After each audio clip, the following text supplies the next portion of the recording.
সাভারের আমিনবাজারে দীর্ঘ প্রায় ১৭ বছর বন্ধ থাকার পর উপজেলা স্বাস্থ্য কমপ্লেক্সের অধিভুক্ত ২০ শয্যা বিশিষ্ট হাসপাতালটি আগামী ৭ দিনের মধ্যে চালুর নির্দেশ দেওয়া হয়েছে। শনিবার দুপুরে পরিষ্কার পরিচ্ছন্ন কার্যক্রম উদ্বোধন শেষে ঢাকা-২ আসনের সংসদ সদস্য আমানুল্লাহ আমান এ নির্দেশ দেন। তিনি সংশ্লিষ্ট কর্মকর্তাদের দ্রুত সময়ের মধ্যে হাসপাতালটি সচল করে এলাকাবাসীর চিকিৎসা সেবা নিশ্চিত করার আহ্বান জানান।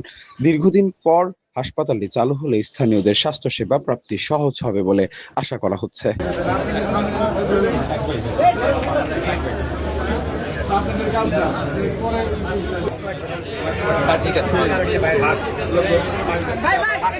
এক সপ্তাহের মধ্যে হসপিটাল চালু করতে হবে।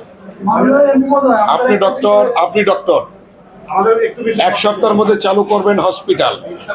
হযরতপুর চালু হয়ে যাচ্ছে এক সপ্তাহের মধ্যে, এটা চালু করতে হবে এবং জনগণের সেবা দিতে হবে। আমাদের সিভিল সার্জন দিয়েছেন, এগুলি ব্যাপারে আমরা কথা বলবো, কিন্তু এটা চালু করতে হবে। হসপিটাল এক সপ্তাহের মধ্যে চালু করতে হবে, তারপরে এক্সট্রিমেশন পরে আসবে। অন্যান্য যেগুলো ইকুইপমেন্ট যেগুলো প্রয়োজন সেগুলো আস্তে আস্তে আসবে, রাতারাতি সবকিছু সম্ভব না, কিন্তু মানুষ এসে যাতে প্রাথমিক চিকিৎসাটা পায়। আমরা আমিনবাজার ২০ শয্যা বিশিষ্ট হসপিটাল মাননীয় প্রধানমন্ত্রী জনাব তারেক রহমানের যে নির্দেশনা ছিল যে প্রতি শনিবার ১৪ মার্চে শুরু হয়েছে, শনিবারে পরিষ্কার পরিচ্ছন্নতা অভিযান, তারই অংশ হিসাবে আজকে আমরা এই ৩টি হসপিটাল আজকে পরিষ্কার পরিচ্ছন্নতা শেষ করলাম। দৈনিক আজকের বাংলা .net